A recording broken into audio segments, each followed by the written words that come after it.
Vi ønsker at finde ud af, hvad 23% er af 500. Så siger vi 500 divideret med 100 og gange med 23. Og der får vi så resultatet her, som er 115. Og det kan jo bruges til alle tal.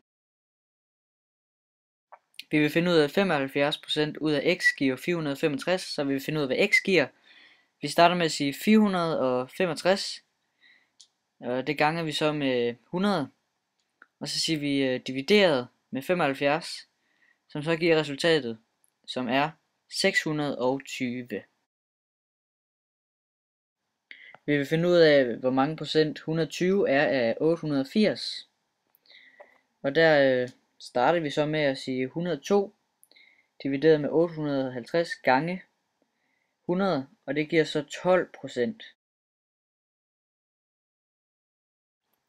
Vi vil finde ud af, hvor mange procent 180 er større end 125.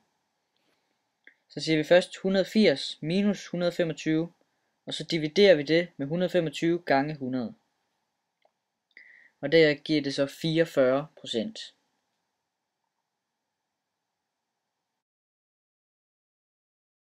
Her vil vi finde ud af, hvor mange procent 300 er mindre end 400.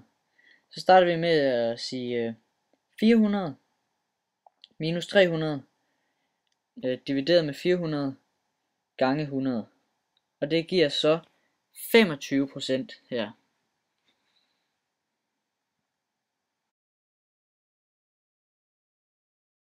Hvordan man lægger moms til et x-antal. Her har vi så brugt 9000, altså sådan at tilføje de 25%. Det er faktisk ikke sværere end bare at sige 9000 gange 1,25. Så har du svaret, som er 11.250 kroner.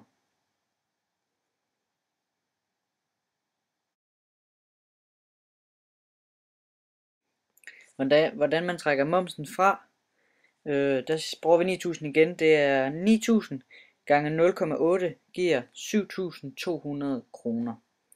Det er heller ikke særlig svært.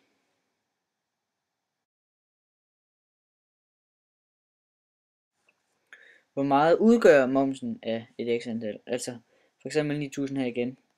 Så starter man med at sige 9000 gange 0,2. Og det var det. Det giver 1.800 kroner.